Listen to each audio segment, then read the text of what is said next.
नमस्कार, मैं डॉक्टर सोनाली भंडारकर नारायण विद्यालय चीज़ भवन की एक पालक हूँ।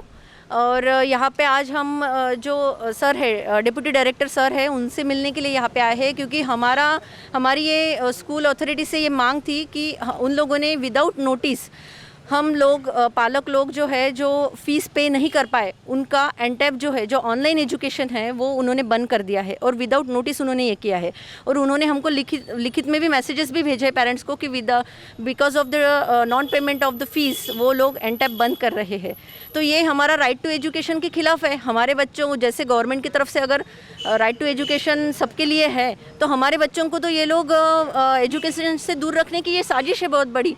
तो इसलिए जो है कि इसके ऊपर सर कुछ कार्रवाई करेंगे, इस लिए हम लोग यहाँ पे अपनी तकलीफ़ लेके उनके पास में आए हुए हैं। मैडम वहाँ पे नहीं थी, यानी निकल गई थी। उसके बाद में जो भी वाइस प्रिंसिपल और जो टीचर्स थे, उन्होंने उनकी बात की, पर उन्होंने टोटली डिनाई कर दिया कि ये ऐसी कोई भी हम लोग ये करने नहीं वाले हैं, यानी कोई भी फीस में मुनाफा नहीं कर रहे। जैसे हमारी मांगे हैं उनको कि जो फैसिलिटीज़ हमारे बच्चे यूज़ नहीं कर रहे, जैसे हमारे बच्चे अगर स्कूल में जा ही नहीं रहे, तो वो लाइब्रेरी यूज़ नहीं कर रहे, वो लेबॉर्ट्री यूज़ नहीं कर रहे, वो कंप्यूटर्स यूज़ नहीं कर रहे, तो फिर वो चीज़ का जो भी फ़ीस है वो हम लोग क्यों पे करें? ये हमारा सबसे बड़ा सवाल था। इसलिए हमने उनको रिक्वेस्ट की थी, और यहाँ पे आने का यही है कि उन्होंने हमारे रिक्वेस्ट सुनी नहीं। इसके पहले भी हम मैनेजमेंट के पास जा चुके हैं, उन लोग से रिक्वेस्ट कर चुके हैं, बट वहाँ के दरवाजे बंद होने के बाद में ही हम लोग अभी गवर्नमेंट ऑफिसर के पास में आए हैं कि हमारे लिए कुछ तो किया जाए। क्योंकि हम लोग कैसा है कि सभी पालक एक साथ है, और सभी लोग ये कोविड की वजह से सभी लोग एक आर्थिक जो बोल सकते हैं ना, दुरावस्था की पैनिक कंडीशन से हम लोग जा रहे हैं। तो उसमें सब लोगों का यही हम लोग एक्सपेक्ट करते हैं कि सब लोग हमको सहाय करें। सर वो क्लास वाइज, जैसे जो बच्चे जो कभी ये होते हैं, तो वो क्लास वाइज इंस्टॉलमेंट्स है। जैसे अगर मैं बता रही हूँ कि जैसे मेरी बच्ची का जब मैंने एडमिशन लिया था, तब मैनेजमेंट कुछ और था, कुछ दूसरा मैनेजमेंट था। नायडू एंड सन्स के पास में स्कूल थी, तब का मैनेजमेंट था। तब मेरी बच्ची का फ़ीस नर्सरी का सिर्फ 30,000 रुपीज़ था। अब जब ये अग्निहोत्री जो मैनेजमेंट नया आया हुआ है, जब मैंने मेरे दूसरे बच्चे का एडमिशन लिया, तब मेरी नर्सरी की फ़ीस 60,000 रुपये है। तो जैसे जैसे ये है वैसे वैसे इनका बढ़ते जा रहा है। और इनका जो ये है फ़ीस जो है वो अनइथिकल, हर साल वो अनइथिकली फ़ीस बढ़ा रहे हैं। 10 से 15% इन लोग फ़ीस हाइक कर ही रहे हैं। बोल रहे हैं कि हम 10% करते हैं, पर वैसा है नहीं सर। और कोई भी हम लोगों को, पेरेंट्स को, किसी को भी ये उनका यानी किसी का भी सजेशन लेके ये किया जा नहीं रहा। और वो जो PTA पेरेंट्स टीचर एसोसिएशन का फॉर्मेशन होता है, जो सबकी सहमति के साथ में होना चाहिए, वो लोग जो रूल्स है गवर्नमेंट के, वो फॉलो करके नहीं कर रहे हैं। आज हम सभी पेरेंट्स यहाँ, नारायणा के सभी पेरेंट्स यहाँ कलेक्ट हुए हैं एजुकेशन डायरेक्टर साहब से मिलने की।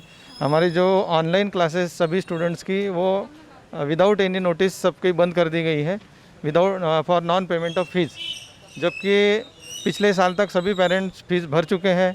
कुछ 2-4% लोग होंगे जिनका नहीं दे पाए कोविड के कारण, लेकिन उसके लिए ऐसा इतना ड्रास्टिक स्टेप कि आज तक तो हम सभी लोग पेरेंट्स फीस भर ही रहे हैं। कोविड के कारण हम लोगों ने उनको रिप्रेजेंटेशन दिया था कि जो पेरेंट्स की फ़ीस है वो 50% तक कम होनी चाहिए। मैं अजय चालखुरे, मेरा लड़का 7th स्टैंडर्ड में है नारायण विद्यालय चीज़ भवन में।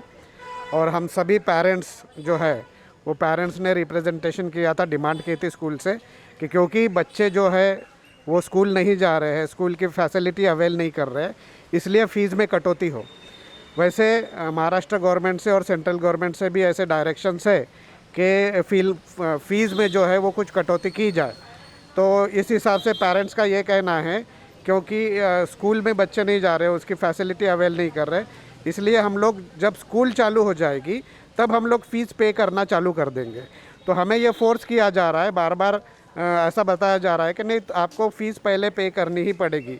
हालांकि बच्चे कोई जा नहीं रहे, स्कूल ओपन नहीं हो रही है, ऑनलाइन एजुकेशन अभी तक चल रहा था, मगर अभी डेलिबरेटली स्कूल वालों ने जो ऑनलाइन एजुकेशन एनटैप के ज़रिए जो चल रहा था, वो डेलिबरेटली बंद कर दिया है।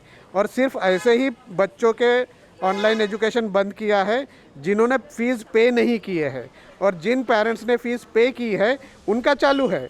यानी ये तो सिर्फ फ़ीस के लिए कुछ बच्चों का एजुकेशनल नुकसान करने वाली बात है, जो राइट टू एजुकेशन के अगेंस्ट जाता है। इसलिए इस स्कूल के ऊपर कार्रवाई होनी चाहिए, उनको दंड मिलना चाहिए, ऐसी हम पेरेंट्स की मांग है। और जो भी हमारा रिप्रेजेंटेशन है, हमने जो बातें लिखी है, हमारी जो मांगे है, वो स्कूल ने हमारी ग्राह्य समझ के उसके ऊपर अमल करना चाहिए। इसके लिए हम लोग अभी एजुकेशन ऑफिस डिप्टी डायरेक्टर के यहाँ पर रिप्रेजेंटेशन लेकर के आए हैं। मेरा नाम प्रशांत वानकर है। मैं प्रोफेशन से एडवोकेट हूँ। मेरी बच्ची 7th क्लास में है, 8 क्लास में, और बच्चा जो है 4 क्लास में है। सबसे पहले तो मैं तो ये नारायणा विद्यालय में सबसे पहले तो मैं ऑनलाइन क्लासेस के अगेंस्ट में हूँ कि बच्चे रेगुलर क्लासेस में बच्चा 8 घंटे पढ़ने के बाद भी प्रॉपर पढ़ नहीं पाता। तो ये ऑनलाइन क्लासेस जो ले रहे, ये पैसे कमाने के लिए और फीस वसूल करने के लिए ले रहे हैं। दो घंटे में आप इतने सब बच्चों को मोबाइल देना, उनकी आंखें ख़राब करना, उनका कान ख़राब करना, ये सब सिस्टम ही गलत है। सरकार ने इसके ऊपर ध्यान देना चाहिए। और दूसरी बात ऐसी है कि मैंने पिछले साल की फ़ी भर नहीं पाई ड्यू टू कोरोना कारण भी नहीं भर पाया। तो मेरा 1.5 महीने से एनटैप क्लासेस बंद है। मैंने हितेश सर से जो ऑनलाइन का ये देखते हैं उनसे बात किया मैंने, तो बोले आपने पिछले साल की फ़ी नहीं भरी, इसलिए आपका बच्चे का हमने बंद कर दिया। बोले स्कूल में हर तरह से कमर्शियल एक्टिविटी चलती है, किताबें बेचे जाते हैं, हमको मतलब NCERT के बुक्स देना चाहिए। तो ये लोग खुद पब्लिकेशन छापते हैं, खुद के हिसाब से छापते हैं और हमको जो MRP पे देते हैं, जबकि हमको मार्केट में MRP से कम मिलता है पैसा। तो हम क्यों करें? हम लोग मिडिल क्लास है, हम लोग ये सब अफोर्ड नहीं कर सकते। ये जो स्कूल है ये सिर्फ ऐसा लगता है कि कभी पैसे कमाने के लिए बनी है कि बच्चों के भविष्य के लिए बनी है। तो इन्हें ये सब स्टॉप करना चाहिए ऑनलाइन क्लासेस, और होना है तो सबको फैसिलिटी देना चाहिए। ये गलत तरीके से हमने बार एजुकेशन डिपार्टमेंट की तरफ भी कंप्लेंट किए, 2-4 जगह कंप्लेंट किए, लेकिन कुछ हो नहीं पा रहा है। तो ये क्या है? इनके सब मिले हैं क्या? तो ये मेरे तरफ से अपील है कि इनके ऊपर एक्शन होना चाहिए और हमारे बच्चों का भविष्य सुदृढ़ होना चाहिए। Thank you. मैं एडवोकेट दीपमाला विजय शर्मा हूँ और मेरा बेटा 10th स्टैंडर्ड में है नारायणा स्कूल में, और हमारा भी अभी 2-3 दिन से इंटैप बंद हो गया है। हम आज तक नर्सरी से अभी तक मेरे दोनों बच्चों की स्कूल फीस मैंने रेगुलरली भर रही हूँ, बिफोर डेट भरा है। उसके बाद भी अभी ये कोरोना के वजह से हमारा फ़ीस भरना नहीं हुआ तो उन्होंने ये भी नहीं देखा कि बच्चा हायर क्लास में पढ़ रहा है। कम से कम उसका तो नुकसान नहीं होना चाहिए था। 10th स्टैंडर्ड का बच्चा आज मतलब उसका लाइफ तो यही हो जाएगा ना, 2-3 भी उसने पीरियड अटेंड नहीं किया तो कितना पीछे हट जाएगा। ये स्कूल वालों का बिल्कुल गलत है, ये बिल्कुल पसंद नहीं आया हमको। थोड़ा तो भी उन्होंने ये करना चाहिए, हेल्प करना चाहिए। कोरोना ख़त्म होते ही या कुछ प्रॉब्लम सॉल्व होता है, हम फीस भरने के लिए तैयार है, लेकिन अभी फ़ीस को लेके बच्चों का इंटैप तो भी बंद नहीं करना चाहिए था। धन्यवाद, थैंक यू।